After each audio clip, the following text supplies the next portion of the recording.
4월에 첫 주일을 맞이하게 되었습니다. 또 2주 후면은 부활절을 우리가 맞이하게 됩니다. 사순절 기간을 보내고 고난주간을 보내고 부활주를 맞이할 텐데, 그 즈음에 우리가 이미 들었고 알고 있는 이 복음에 대해서 다시 한 번 더 생각해보고, 우리가 이미 알고 있는 이 복음을 우리가 정말로 소유하고 있는지, 여러분과 저는 어느 정도의 교회 생활을 했기 때문에 이제 복음에 대해서 우리가 많이 들었지만 그것을 진실로 알고 소유하고 누리고 있는지, 그에 대해서 우리가 세 번째로 살펴보게 됩니다. 오늘 말씀은 데살로니가전서 1장 9절 말씀으로 복음으로 인해서 일어나는 정말 새로운 변화에 대해서 살펴보도록 하겠습니다. 제가 지난주에 말씀드린 바와 같이 어떤 신학자들은 복음이라고 할 때에 복음 그 자체, 예수 그리스도가 우리에게 열어놓으신 하나님의 나라, 그리고 그분의 십자가와 그분의 부활, 그것을 통해서 우리에게 있게 된 이 놀라운 구원을, 그 자체를 복음이라고 할 뿐만 아니라 한 걸음 더 나아가서 그 복음으로 있게 되어지는 새로운 삶까지 다 합쳐서 복음이라고 말한다고 제가 말씀드렸습니다. 복음은 복음으로 인한 새로운 변화가 반드시 있어진다는 것입니다. 복음을 듣고 아는 자에게는 반드시 복음으로 인한 새로운 변화가 있어진다는 것입니다. 그것이 바로 복음의 능력이지요. 오늘 데살로니가전서 1장 9절 말씀을 통해서 정말로 복음으로 인한 새로운 생명의 역사, 새로운 변화, 새로운 어떤 놀라움이 어떤 것인지 여러분과 제가 묵상하면서 저에게는, 여러분에게는 이런 모습이 있는지 곰곰이 자신을 돌아보고 점검해 보는 시간 되기를 간절히 축복합니다. 사도 바울이 복음을 듣는 데살로니가 성도들에게 일어난 변화가 무엇이라고 말하는가? 우리 1장 9절 말씀을 한번 읽겠습니다. 그들이 우리에 대하여 스스로 말하기를 우리가 어떻게 너희 가운데에 들어갔는지와 너희가 어떻게 우상을 버리고 하나님께로 돌아와서 살아계시고 참되신 하나님을 섬기는지와. 오늘 바울은 본문을 통해서 데살로니가 성도들에게 복음을 듣고 일어난 변화를 두 가지로 우리에게 요약 설명해 주고 있습니다. 하나는 소극적인 변화로 무엇입니까? 우상을 버렸다라고 말합니다. 그리고 다른 하나는 좀 더 적극적인 그런 변화로 하나님께 돌아와서 그를 섬겼다, 이렇게 말하고 있습니다. 사실 복음을 듣고 회개해서 이제 예수를 믿고 죄사함을 받고 성령을 선물로 받은 그리스도인들에게는 수많은 삶의 변화들이 우리 주위에서 많이, 우리 내면에서 많이 일어나게 되지요. 그런데 왜 바울은 데살로니가 성도들에게 우상을 버린 일을 가장 먼저 일어난 새로운 변화로 말하고 있을까? 그에게는, 아니 우리 모든 성도들에게는 우상을 버린 일이, 복음을 듣고 회개해서 죄사함을 받고 이제 성령을 선물로 받은 그런 모든 신자들에게 있어지게 되는 가장 1차적이고 중요한 변화가 바로 우상을 버리는 일이다. 그렇기 때문에 오늘 사도 바울은 그 생명의 역사, 새로운 변화의 가장 중요한 곳에 바로 우상을 버리는 일이 있게 되어진다고 우리에게 말하고 있습니다. 그 수많은 변화 가운데서 가장 1차적이고 중요한 변화가 우리 삶 속에 일어나는데 바로 우상을 버리는 것이다. 왜 그럴까요? 왜 우상을 버리는 일이 가장 중요하고 1차적인 새로운 변화일까? 우상을 버린다는 것은 섬김의 대상이 달라진다는 것입니다. 자신의 주인이 달라진다는 것입니다. 자기를 부인해야만 가능한 것이지요. 굉장히 중요한 의미가 있다는 것입니다. 우리가 잘 알다시피 하나님께서는 우리 인간을 그분의 형상과 모양대로 창조하셨다. 그렇게 성경은 말하고 있지 않습니까? 물론 이 말은 굉장한 의미를, 다양한 의미를 내포하고 있습니다. 그런데 하나님의 이 말 속에 가장 중요한 의미가 있다면, 하나님이 인간을 자기 형상과 모양대로 지으셨다. 이 말이 가지고 있는 가장 중요하고 우선적인 의미가 바로 이런 것이요. 하나님과 우리 사이에 그 어떤 장애물과 그 어떤 걸림돌이 없이 서로 그분과 우리가 교통하고 사귀며 관계를 맺으며 한 걸음 더 나아가서 그분이 공급해 주시는 모든 은혜와 사랑을 풍성히 누릴 수 있는 바로 영적인 존재로 우리 인간을 창조했다. 그것이 아마 하나님께서 그분의 모양과 형상대로 우리를 지으셨다라고 할 때 가장 우선적인 의미일 것입니다. 영적인 존재로 지으셨다. 이 땅에 어떤 피조물도 영적인 존재로 지원받은 피조물은 없다는 것입니다. 오직 인간만 하나님과 영적으로 교제하면서 사귀면서 그분이 주시는 영적인 풍성함과 부유함과 은혜와 사랑을 풍성히 누릴 수 있는 그런 어떤 존재로 지으셨다. 그런 말이겠지요. 그런데 아담과 하와의 이 타락으로 말미암아서 하나님과 인간 사이에 이런 영적인 교제와 영적인 사귐은 더 이상 불가능하게 되었습니다. 왜냐하면 하나님께서는 창세기 2장에서 그에게, 아담과 하와에게 행위 언약을 맺었습니다. 그 행위 언약을 어김으로 말미암아 하나님께서는 행위 언약을 어긴 그 대가와 형벌이 무엇이라고 말씀하셨습니까? 정령 죽으리라 라고 말씀하지 않았습니까? 그 죽음의 의미는 영적이고 육적인 죽음을 다 의미하지요. 그런 말미암아 우리에게 그분의 저주와 형벌인 영적이고 육적인 죽음이 아담의 타락으로 말미암아 우리에게 오게 되었지요. 이제 그분과 사귐과 교제가 전혀 불가능한 존재가 되었다는 것입니다. 바울은 하나님의 형상과 모양대로 지원받은 이 영적인 존재인 우리 인간이 하나님의 그 저주와 형벌을 다 받아서 하나님과의 모든 관계가 깨어진 그 인간의 죄악상에 대해서 로마서 1장에서 장황하게 이야기하는 모습을 보게 되어집니다. 1장 21절에서 23절은 다음과 같이 말하고 있습니다. 하나님을 알되 하나님을 영화롭게도 아니하며 감사하지도 아니하고 오히려 그 생각이 허망하여지며 미련한 마음이 어두워졌나니 스스로 지혜 있다 하나 어리석게 되어 썩어지지 아니하는 하나님의 영광을 썩어질 사람과 새와 짐승과 기어다니는 동물 모양의 우상으로 바꾸었다. 이렇게 타락한 인간의 이 영적인 존재인 타락한 인간의 죄악상을 이렇게 드러내고 있다는 것입니다. 사랑하는 여러분, 이 말씀 속에서 바울에 의하면 이 땅에 태어나는 모든 인간은 자기가 인정을 하든 그렇지 않든 간에 하나님께 돌아와서 그를 섬기기 전까지는 누구도 예외 없이 우상을 섬긴다는 것입니다. 바울은 이러한 인간의 그 실존에 대해서 썩어지지 않을 하나님의 영광을 바꾸어서 썩어질 사람이나 피조물을 섬긴다고 그렇게 말하고 있지 않습니까? 그런데 그렇게 된 이유가 뭘까?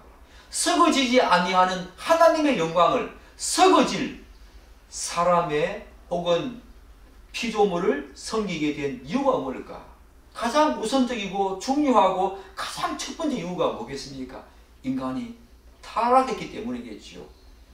여러분, 우리가 잘 알다시피 타락하기 전에 인간은 하나님의 형상과 모양대로 지원받은 영적인 존재로서 오로지 창조주 하나님 그분만을 섬겼습니다.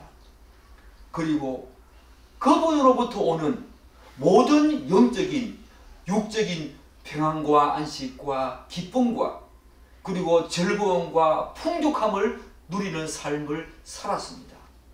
그런데 타락한 인간은 하나님과의 모든 관계가 다 깨어지면서 이제 스스로는 도저히 하나님을 알 수 있거나 하나님을 찾을 수 있거나 믿을 수 있는 존재가 되지 못하게 되었습니다. 타락으로 말미암아 인간의 눈이 다 어두워졌다는 것입니다. 그러나 인간은 하나님의 형상과 모양대로 영적인 존재로 그래도 지음받았기 때문에 타락한 이후에도 하나님의 그 일반 은총으로 타락하기 전에 하나님을 섬기던 그 영적인 본성이 희미하게나마 우리 내면 속에 잔존하게 되었다는 것입니다.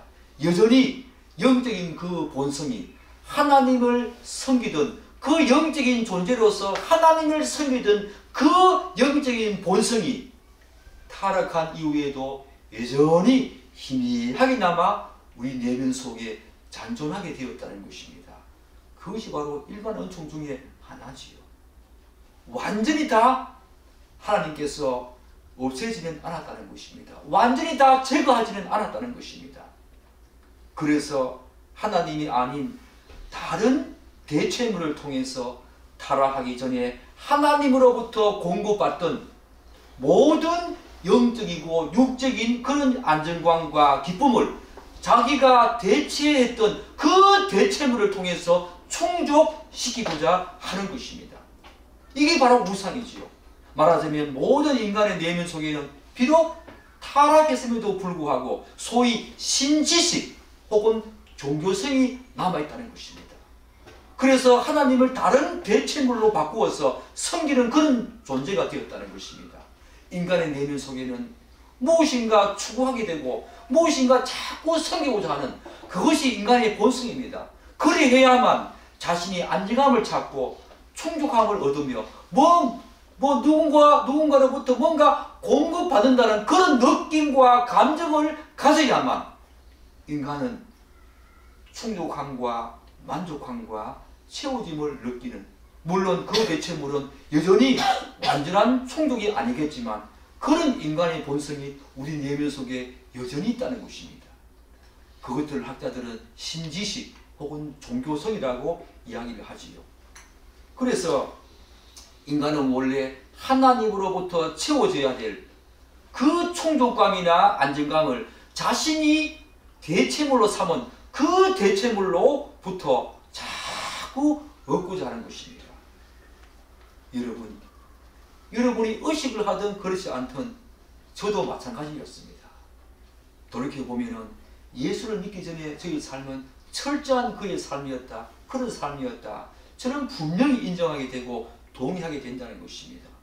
이것은 모든 타락한 인간의 내적인 그런 어떤 본성이자 인간만이 갖고 있는, 다른 피조물들에게는 전혀 없는 인간만이 갖고 있는 독특성으로서 예수를 믿기 전 모든 인간은 바로 예외 없이 이러한 존재로 산다는 것입니다. 그래서 예수를 믿기 전 모든 인간은 우상 더미에서 산다고 해도 과언이 아닙니다. 단지 자신이 그것을 자각하지 못하거나 혹은 인정하지 않으려고 할 뿐 우리 인간은 우상 더미에서 사는 존재입니다. 태어나면서부터 마지막 존재, 마지막 숨을 거두는 그 순간까지도 자신이 하나님을 섬기어야 할 그 자리에 다른 대체물을 갖다 놓고 그것으로부터 충족함과 또한 기쁨과 쾌락과 즐거움을 얻으려고 했던 존재가, 그리고 그런 삶으로 살아가는 존재가 바로 우리 인간의 실존입니다. 그러나 어떤 사람은 자신은 절대로 누군가 혹은 피조물을 섬기지 않기 때문에 우상을 섬기지는 않는다고 반문할지 모르겠습니다. 혹시 그런 분 계십니까? 나는 우상을 섬긴 적이 아무도 없다.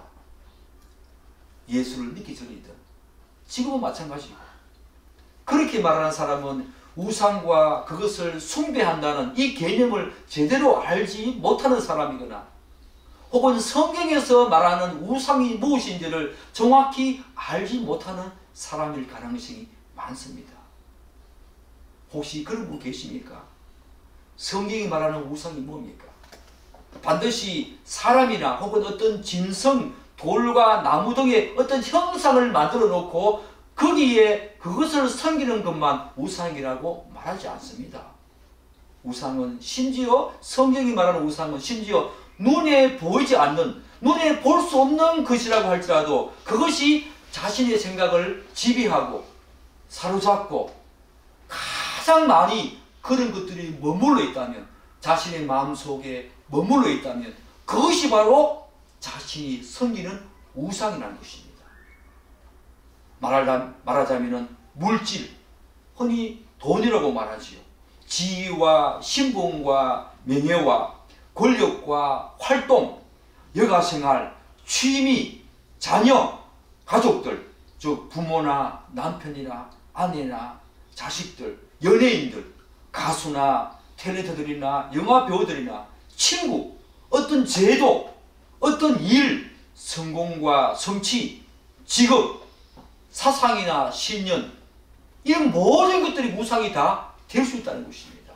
그것들이 자기의 내면을 가득 채우고 그것들이 자기의 내면을 계속 지배하면서 사로잡는 한 그것들이 자신이 섬기는 우상이 된다는 것입니다. 심지어 탐심도 우상이라고 성경은 말합니다. 골로새서 3장 5절은 이렇게 말하고 있지 않습니까? 그러므로 땅에 있는 지체를 죽이라. 곧 음란과 부정과 사욕과 악한 정욕과 탐심이니 탐심은 우상 숭배니라. 사랑하는 여러분, 탐심은 우리의 본성입니다. 여러분이 음란에 대한 탐심이든 물질에 대한 탐심이든 제가 앞에 말씀드린 이 수많은 우상의 종류들, 그것들에 대한 어떤 탐욕스러운 마음들, 탐심은 우리의 본성입니다. 그 본성 자체가 우리로 하여금 수많은 것들을 하나님 대신 그 자리를 채우게 한다는 것입니다. 그것이 바로 우상이라는 것입니다. 여기에서 벗어날, 여기에서 외가 될 수 있는 사람이 어디에 있겠습니까? 취미도 우상입니다. 사상과 신념도 우상입니다. 여가생활도 우상이 된다는 것입니다. 탐심이 우상입니다. 우리의 본성 그 자체가 우상이라는 것입니다. 그런데 불행하게도 타락한 이후에 모든 인간은 원래 자신이 당연히 섬겨야 하는 그 하나님 자리에 이러한 우상들로 대체해놓고 그것들을 말미암아 지배당하고 사로잡히는 그런 비참한 신세가 되었다는 것입니다. 여러분과 제가 예수를 믿기 전만 하더라도 그랬다는 것입니다. 이러한 우상들로 대체해서 그것들을 말미암아 지배당하고 사로잡히는 신세. 그런데 중요한 것은 이런 우상 숭배는 누가 어릴 때부터 가르쳐 주지도 않았습니다. 누구로부터 배우지도 않았습니다. 그것은 탐심이 우상 숭배라라고 사도 바울이 말하는 것처럼 우리에게 일어나는 탐심들, 그게 물욕이든 성욕이든 그게 어떤 먹음으로 인한 어떤 욕심이든 간에 온갖 탐심이 다, 그것들은 다 내적인 본성이 아닙니까? 우리의 타고난 본성이 아닙니까? 그 본성 자체가 우상이라고 하니까 누가 가르쳐 주지 않아도, 누구로부터 배우지도 않아도 그것은 너무너무 우리에게 자연스러운 반응이라는 것입니다. 왜냐하면 타락한 인간은 이제 더 이상 자신의 힘과 지혜로는 하나님을 알지 못하기 때문에 타락하기 전에 하나님으로부터 받아 누렸던 모든 영적인 그런 기쁨과 안정감과 이 만족감과 위로를 하나님이 아닌 다른 것들로부터 채워서 자신을 충족시키려고 하기 때문입니다. 그것이 바로 탐심이지요. 일종의 대리 충족, 그런 어떤 본능입니다. 우상은 바로 일종의 대리 충족 본능이라는 것입니다. 그래서 어떤 사람이 말하기를 사람들은 지금도 부지런히 우상을 만든다, 이렇게 말하고 있다는 것입니다. 믿지 않는 사람들은, 예수를 알지 못하는 사람들은 지금도 자기의 그 내면이, 칼빈은 바로 이 내면이 우리의 우상 공장이라고 말하지 않습니까? 우상을 계속 만들어내는 존재가 우리라는 것입니다. 그만큼 우상이 너무너무 치명적이고 우리의 삶과는 뗄래야 뗄 수 없는 불가분의 관계에 있다는 것입니다. 그렇기 때문에 사도 바울이 지금 말하는 것입니다. 예수를 믿고 난 다음에 참으로 복음을 듣고 회심한 자는 일어나는 수많은 변화들이 있지만 그 수많은 변화 중에 가장 1차적이고 가장 중요한 변화 중에 하나가 바로 우상을 버린다라고 오늘 본문이 말하는 것입니다. 왜 그렇습니까? 말하자면 타락한 인간 조건과 실존에서는 우상이 일종의 생존 그리고 대리 충족적 본능으로 작용하기 때문입니다. 어떤 사람에게는 심지어 자기 자신이 우상이 되기도 하지요. 얼굴을 뜯어고칩니다. 수많은 성행을 통해서 자기 자신을 드러내고 자랑하려고 합니다. 자기 자신이 우상이 되기도 하지요. 이러한 맥락에서 엄밀하게 말하면 어떤 사람은 이렇게 말하지요. 이 세상에는 엄밀하게 말하면 한 사람의 무신론자도 없다. 모든 사람이 다 우상을 섬긴다는 것입니다. 자기 자신이 신이 되어서 심지어 자기 자신이 신이 되어서 자기 자신이 섬기는 그런 존재가 바로 인간이라는 것입니다. 그런데 사랑하는 여러분, 더욱 안타까운 그런 어떤 것은 인간은 그 어떤 우상에게도 오늘 다른 우상들을 계속 만들어내는 칼빈이 말하는 것처럼 우리는 우상 공당인데 수많은 우상들을 만들어내는 우리 존재가 하나님이 아닌 그런 우상으로부터 오는 그런 평강과 안식과 안정감과 자유함은 하나님으로부터 오는 그런 것들과 비교하면 비교조차 할 수 없는 너무너무나 하찮은 것이고 그것은 또한 그런 어떤 안정감을 기쁨을 누릴 수가 없다는 것입니다. 수없이 많은 우상을 만들어내면서 우리가 우리 내면의 우상 공장이 되어서 수많은 우상들을 만들어내지만 그래서 하나님의 자리에 그것들을 대체해서 우리가 충족감을 얻으려고 하지만 도저히 얻을 수 없는 그 우상들은 우리에게 정말로 참된 기쁨과 안식과 즐거움과 평안과 기쁨을 줄 수 없다는 것입니다. 그래서 사람들은 허무함과 공허함을 많이 느끼는 것이죠. 얼마만큼 자리에 올라가면 그만큼만 올라가면 이제는 만족하겠다라고 생각하지만 그렇지 않습니다. 그 자리에 올라가면 또 다른 탐심이 일어나면서 또 다른 것들을 말미암아 자신을 계속해서 충족시키려고 했던 존재가 바로 저였습니다. 그리고 여러분들입니다. 이 세상 사람들이 다 그렇다는 것입니다. 이것이 바로 인간의 실존 아닙니까? 그러면 그럴수록 다른 우상들로 대체하면 할수록 인간은 더 많은 영적인 공허함과 마음의 허탈감만 더해갈 뿐이지요. 이것이 바로 타락한 인간 실존입니다. 정말 타락한 인간이 진실로 하나님을 만나기 전까지는 우리가 숨길 수 없는 피할 수 없는 그런 인간의 실존이지요. 우상이 그렇다는 것입니다. 그런데 오늘 바울은 이러한 인간들 곧 데살로니가 성도들에게 어떤 일이 일어났다고 말하고 있습니까? 바로 우상을 버리는 일이 일어났다. 자신이 그동안 섬기던 이 데살로니가에는 수많은 우상들이 있었습니다. 헬라의 수많은 우상들이 이들의 내면을 사로잡고 있었습니다. 자신이 그동안 섬기던 우상을 버렸다는 것입니다. 이것은 일생일단의 가장 큰 변화이자 기적 같은 일이 벌어진 것입니다. 왜 그렇습니까?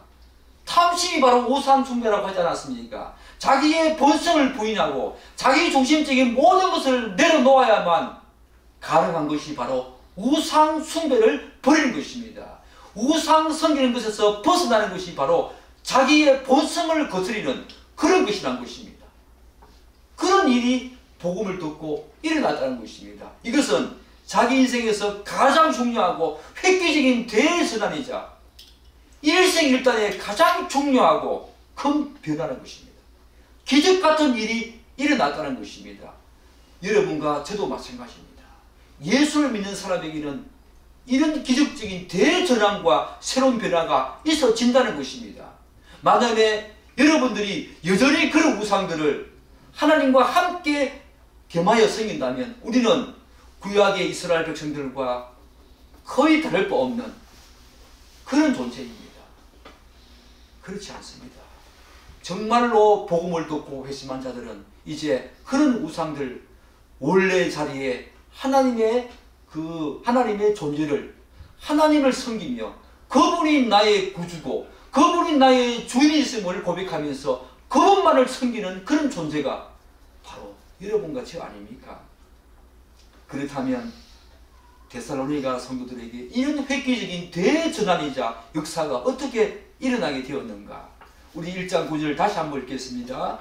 그들이 우리에 대하여 스스로 말하기를 우리가 어떻게 너희 가운데에 들어갔는지와 너희가 어떻게 우상을 버리고 하나님께로 돌아와서 살아계시고 참되신 하나님을 섬기는지와.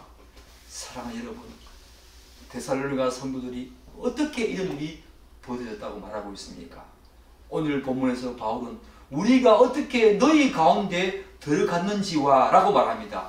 여기서 들어갔다는 말은 두 가지 의미를 갖고 있지요. 바로 데살로니가 그 도시에 입성했다는 말입니다. 그리고 다른 한 가지는 복음이 그들에게 선포되어지고 복음이 그들에게 들려졌다는 것입니다. 이 들어갔다는 말은 물리적으로 이 바울의 일행이 바로 데살로니가 도시에 입성했다는 말입니다. 그리고 한 걸음 더 나아가서 영적으로는 복음이 그들에게 들어갔다. 복음이 그들에게 선포되어지고 그들이 복음을 듣게 되었다. 그런 의미이지요. 바울은 결국 데살로니가 성도들이 우상을 버린 사건은 자신 일행이 전한 그 복음을 듣고 그들의 심령에 굉장한 변화를 받아가지고 회심했기 때문이라고 지금 말하고 있지 않습니까? 복음을 들었다. 복음을 듣고 그들에게 들어간 그 복음을 듣고 그들이 회심하여서 죄사함 받고 성령을 선물로 받음을 통해서 그들에게 이런 인생의 대전환이자 기적 같은 일이 일어났다는 것입니다. 본성을 거스르는 우상을 버리는 그런 일이 이들에게 일어났다는 것입니다. 사랑하는 여러분, 진실로 복음을 듣고 자신들의 심령의 변화를 경험한 사람들에게 일어나는 가장 1차적인 변화는 바로 오늘 데살로니가 성도들에게 일어났던 바로 자신들이 섬기던 우상을 버린다는 것입니다. 이것이 바로 가장 중요하기 때문에 바로 사도 바울은 우리 성도들에게 일어나는 복음을 듣고 회심한 자에게 일어나는 가장 중요한 소극적인 내용으로 바로 우상을 버리게 된다. 데살로니가 성도들처럼 그렇게 지금 말하는 것이요. 그렇다면 그런 힘과 능력은 어디에서 오는가? 로마서 1장 16절에 이렇게 말합니다. 내가 복음을 부끄러워하지 아니하노니 이 복음은 모든 믿는 자에게 구원을 주시는 하나님의 능력이다. 복음의 능력입니다. 이 내 힘으로 내 의지로 내가 섬기던 우상을 본성을 거스르면서 그것을 버릴 수 있는 존재는 없습니다. 복음의 능력이지요. 복음이 주는 구원의 능력으로 그렇게 할 수 있다는 것입니다. 복음의 능력으로 예수를 믿는 사람들은 복음이 주는 능력으로 그러한 일을 할 수 있다는 것입니다. 이것이 바로 복음을 알고 소유한 사람들에게 일어나는 가장 1차적이고 근본적인 그런 중요한 변화이지요. 여러분들에게 이런 변화가 일어났습니까? 자신이 그동안 섬겨왔던 자신의 마음속에 가득 차서 그것들을 말미암아 사로잡히고 지배당하던 그 무엇으로부터 여러분이 벗어나서 이제는 하나님만을 섬기는 그런 존재가 되었습니까? 여러분 마음속에 여전히 하나님 이외에 여러분의 마음을 사로잡고 지배하고 있는 그런 무언가가 있습니까? 그렇다면 그 사람은 아직까지 예수를 모르는 사람입니다. 교회는 다닐지 몰라도 아직까지 구원받은 사람이 아닙니다. 여러분들은 자신을 돌아봐야 합니다. 복음을 들었다고 해서 복음을 아는 것이 아니라는 것입니다. 그런데 오늘 본문은 데살로니가 성도들이 복음을 듣고 회심해서 소극적으로는 우상을 버렸다고 말하면서 좀 더 적극적인 내용을 언급하고 있지요. 그게 뭡니까? 하나님께 돌아와서 하나님을 섬겼다. 이렇게 말합니다. 우상을 먼저 버린 다음에 우리는 사도 바울의 이 논리 전개 방식을 잘 따라가야 합니다. 바울은 데살로니가 성도들이 복음을 듣고 회심해서 곧바로 하나님께 돌아와서 그를 섬겼다고 말하지 않습니다. 지금까지 우리가 살펴본 바와 같이 먼저 그들은 우상을 버렸습니다. 그리고 나서 하나님께 돌아와서 그를 섬겼다고 말하고 있습니다. 성경은 항상 이런 방식이지요. 소극적인 방식에서 적극적인 방식으로 나아갑니다. 성도들에게 있는 변화는 바로 이런 변화입니다. 소극적이고 부정적인 변화부터 먼저 말한 다음에 좀 더 긍정적이고 적극적인 변화로 나아가는 논리적인 방식이 바로 사도 바울의 논리전개 방식이었고 예수님의 논리전개 방식이었습니다. 우리는 소극적인 방식을 건너뛰면 안 됩니다. 그 소극적인 방식이 소극적인 변화가 있어야만 반드시 적극적인 변화가 따라온다는 것입니다. 예수님께서 요한복음 3장 16절에서 이렇게 말하고 있지 않습니까? 하나님이 세상을 이처럼 사랑하사 독생자를 주셨으니 이는 그를 믿는 자마다 그 다음 무엇입니까? 멸망하지 않고 영생을 얻게 한다. 예수님을 믿으면 소극적으로는 멸망하지 않는 은혜가 우리에게 먼저 온다는 것입니다. 바로 영생을 주신다라고 예수님께서는 말하지 않았습니다. 멸망하지 않는 조건이 먼저 우리에게 있어진다는 것입니다. 그리고 영생을 주신다는 것입니다. 타락한 인간은 누구나 예의 없이 멸망당하는 조건이 있다는 것입니다. 그 조건에서 먼저 우리를 벗어나게 하신다. 그런 다음에 영생을 주신다. 그렇게 말하고 있지 않습니까? 그런데 우리는 자꾸 교회 생활을 하면서 소극적인 내용을 건너뛰고 곧바로 적극적인 내용으로 가려고 하는 경향이 있습니다. 자꾸 예수를 먼저 믿으려고 그래요. 그분을 먼저 설교를 합니다. 자기 내면 속에 우상을 돌아보지 못하고 자기 속에 아직까지 우글거리는 우상이 그렇게 많음에도 불구하고 그것을 버리기 전에 자꾸 예수님만을 자꾸 섬기려고 하는 그런 적극적인 내용으로 나아가려고 하는 것이 바로 우리의 본성입니다. 그렇지 않습니다. 신앙은 그런 것이 아닙니다. 신앙은 소극적인 부분부터 먼저 점검해야 합니다. 내 안에 우상이 있는지 없는지 그것부터 먼저 버린 다음에 그 다음에 예수를 섬기는 곳으로 나아가야 그것이 진짜 참 성도이고 참 신자의 신앙의 생활이라는 것입니다. 그런데 많은 성도들이 그렇게 하지 않습니다. 바로 자꾸 하나님을 섬기려고 하는 그것으로 먼저 직행하려고 하는데 그렇지 않습니다. 반드시 소극적인 내용을 체크하고 예수가 내 자신의 구주가 되었다면 내가 지금까지 섬기던 우상이 여전히 내 안에 있는지 그걸 버렸는지 완전히 우상을 버린 다음에야만 하나님을 온전히 섬기시지 않습니까? 바로 성경은 그렇게 말한다는 것입니다. 복음을 듣고 정말로 회심한 사람이라면 우상을 버리지 않는 조건에서 하나님께 돌아온다는 것은 거짓말입니다. 그것은 그럴 수가 없습니다. 또한 하나님께 돌아와서 하나님을 섬긴다고 하면서도 여전히 우상을 버리지 않았다면 그것도 비정상적이고 구원받지 못한 사람의 삶의 모습이지요. 그렇지 않겠습니까? 성경이 반드시 소극적인 내용을 먼저 말하고 적극적인 내용을 언급하고 있는 이것을 우리는 귀담아 들어야 합니다. 그것이 바로 정상적인 신자이고 정상적인 신앙생활로 나아가는 하나의 루트라는 것입니다.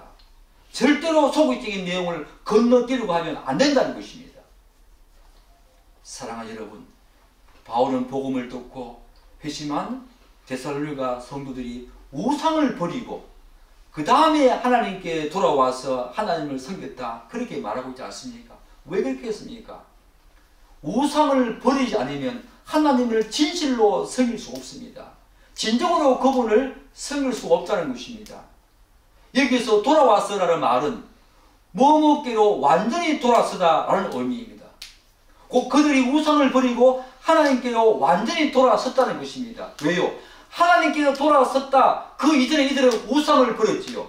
우상을 버렸다 이 말은 여기서 완전히 돌아섰다는 말과 함께 변형되겠지요. 완전히 돌아섰다는 말은 우상을 완전히 버렸다는 그런 의미를 담고 있지요. 우상을 완전히 버리기 때문에 그들은 완전히 하나님께로 돌아왔다는 것입니다. 우상을 남기고 있는 한 완전히 하나님께 돌아오지 못하지요. 그렇게 되면 하나님을 온전히 섬길 수가 없습니다. 그렇기 때문에 소극적인 내용이 그렇게 중요하다는 것입니다. 바울의 이 말은 회심해서 예수를 믿은 데살로니가 성도들에게 더 이상의 우상 숭배 유혹이 없었다, 그런 말은 아닙니다. 예수를 믿고 난 후에도 데살로니가 성도들에게는 계속 되어지는 우상 숭배의 유혹과 미혹이 있었다는 것입니다. 그럼에도 불구하고 그들은 더 이상 그런 유혹에 넘어가지 않고 끝까지 하나님을 믿고 섬겼다는 것입니다. 이것이 바로 돌아섰다라는 말의 의미입니다. 이를테면 예수를 믿어도 우상의 유혹이 여전히 다가오지만 이제 그 우상을 대면하는 삶의 자세가 달라진다는 것입니다. 정말로 있으면서 예수를 믿게 되면 우리가 지난주에 살펴본 것 같이 무엇에 대한 시각과 관점이 달라집니까? 죄에 대한 시각과 관점이 달라지지 않습니까? 죄를 경멸합니다. 이제 죄를 싫어합니다. 예전에는 죄와 짝하게 살았습니다. 경멸하고 싫어한 존재가 아니었습니다. 그것은 우리의 본성이거든요. 죄와 짝하게 사는 것은 타고난 우리의 본성이었습니다. 타락한 인간의 본성이었습니다. 그런데 진실로 복음을 듣고 했으면 자에게는 죄에 대한 시각과 관점이 달라지듯이 또한 우상에 대한 시각과 관점도 달라진다는 것입니다. 그것을 대하는 방식이 달라진다는 것입니다. 우상을 대하는 방식과 자세가 달라진다는 것입니다. 여전히 유혹을 받고 있지만 그 우상을 섬기지는 않는다는 것입니다. 이것이 바로 참으로 복음을 듣고 오시면서 그것을 알고 소유한 자의 모습이지요. 여러분, 이런 모습이 있습니까? 죄와 투쟁하고 죄와 싸우고 이제 죄를 경멸하고 나를 넘어뜨렸던 그 죄를 싫어하는 그런 모습뿐만 아니라 여러분 심령 속에 여전히 우상의 어떤 유혹과 미혹이 여전히 우리에게 다가오지만 이제 그 우상을 대하는 방식과 자세가 여러분 달라졌습니까? 달라져야 합니다. 달라지는 것이 당연합니다. 그것이 바로 복음을 듣고 회심한 자의 삶의 모습이기 때문입니다. 그런데 오늘 본문에서 한 가지 정말 주목할 사실이 있지요. 바울은 하나님을 언급하면서 그 하나님을 어떻게 언급하고 있습니까? 우리 구절 한 번 더 읽을까요? 그들이 우리에게 대하여 스스로 말하기를 우리가 어떻게 너희 가운데에 들어갔는지와 너희가 어떻게 우상을 버리고 하나님께로 돌아와서 살아계시고 참되신 하나님을 섬겼다. 바울은 그냥 하나님이라고 말하고 있지 않습니다. 바울은 살아계시고 참되신 하나님이라고 언급하고 있습니다. 왜 그럴까요? 바로 앞에 그 우상과 하나님을 대비시키고자 하는 그의 독특한 의도지요. 바울은 이런 방식을 많이 쓰지요. 즉 하나님은 우상이 아니라는 것입니다. 하나님은 지금도 살아계시고 참되신 하나님이시다. 우상은 그렇지 않다는 것이요. 그래서 시편 135편 15절에서 17절은 우상을 이렇게 묘사하고 있습니다. 열국의 우상은 은금이요 사람의 손으로 만든 것이라 입이 있어도 말하지 못하며 입을 만들어 놓습니다. 입이 있어도 말하지 못하며 눈이 있어도 보지 못하며 귀가 있어도 듣지 못하며 아무런 느낌이 없다는 것입니다. 감정이 없다는 것입니다. 생각이 없다는 것입니다. 인격적인 것이 아니라는 것입니다. 그들의 입에는 아무 호흡도 없다. 우상은 인격적인 존재가 아닙니다. 결국 바울은 우리가 섬기고 있는 하나님은 우상과 달리 살아계시고 참되시다. 인격적인 존재라는 것입니다. 그분은 우리와 기계적인 어떤 반응을 하시는 분이 아니라 우리와 인격적인 영적인 존재로서 우리가 예수 그리스도를 믿고 나면 영적인 회복이 일어나는데 그 영적인 존재로서 그분과 우리는 이제 인격적인 관계성을 맺고 있는 그런 존재가 된다는 것입니다. 우상은 비인격적이지요. 우상은 말도 하지 못합니다. 보지도 못합니다. 느낌이 없습니다. 그런데 오늘 사도 바울은 그 하나님을 어떻게 묘사하고 있습니까? 살아계시는 분으로, 인격적인 분으로 오늘 이 자리에서도 살아계신 하나님으로 우리 가운데 역사하고 있다는 것입니다. 살아계십니다. 하나님은 정말로 살아계십니다. 그리고 그분은 참되십니다. 진실하십니다. 그분의 언약에 신실하십니다. 이스라엘의 하나님은 졸지도 아니하시고 주무시지도 아니하신다. 시편 기자는 그렇게 말하고 있지 않습니까? 사랑하는 여러분, 성경이 말하는 복음에는 소극적으로는 우상을 버리고 적극적으로는 하나님을 섬기는 이런 삶의 대전환과 놀라운 변화의 능력이 이 복음에 있다는 것입니다. 그것이 바로 복음이 주는 새로운 삶의 대전환이자 새로운 삶의 변화라는 것입니다. 복음은 반드시 삶의 변화를 내포합니다. 삶의 변화가 따라오지 않는 복음은 가짜 복음입니다. 그것은 복음이 아닙니다. 여러분이 아무리 수많은 복음을 교회에서 들었다고 하더라도 부와 번성의 복음, 몸과 마음의 치유의 복음, 도덕주의적인 복음, 율법주의적인 복음, 율법 폐기론적인 복음, 새 강권론자, 이런 수많은 가짜 복음들은 여러분들에게 감정적인 기쁨을 줄 수 있지만 일시적인 변화를 줄 수 있지만 근본적인 변화는 줄 수가 없습니다. 그것은 복음의 능력이 없거든요. 가짜 복음에는 복음의 능력이 없습니다. 우리를 구원한 능력이 없습니다. 사도 바울이 말하는 바로 초대교회의 사도들이 전했던 성경이 드러나는 이 복음만이 우리를 하여금 새로운 생명의 역사를 이끌어낸다는 것입니다. 그런 삶의 변화를 우리에게 있게 한다는 것입니다. 여러분에게 이런 변화 있습니까? 여러분들에게 이런 대전환과 새로운 변화와 내면의 완전한 변화가 있습니까? 우상을 버리고 계속적으로 우상을 버리는 작업들을 여러분 하고 있습니까? 그렇다면 여러분들은 복음을 들은 자입니다. 회심한 자입니다. 그런데 교회에 오래 다녔다고 하면서 아직 이런 모습들이 내 내면 속에서 없다. 그것은 복음을 알지 못하는 자입니다.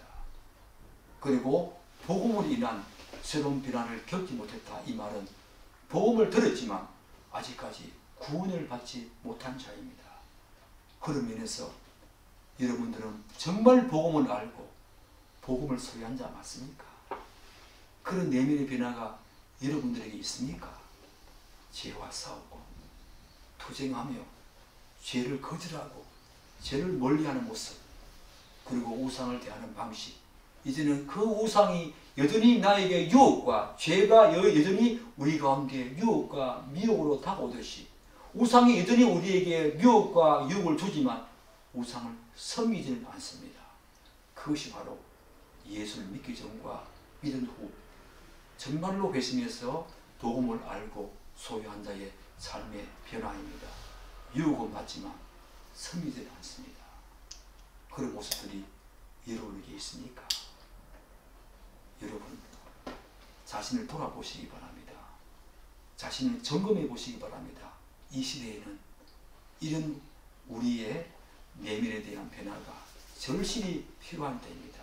정말로 복음을 들었다면 여러분 속에 놀라운 그런 변화가 있을 것입니다.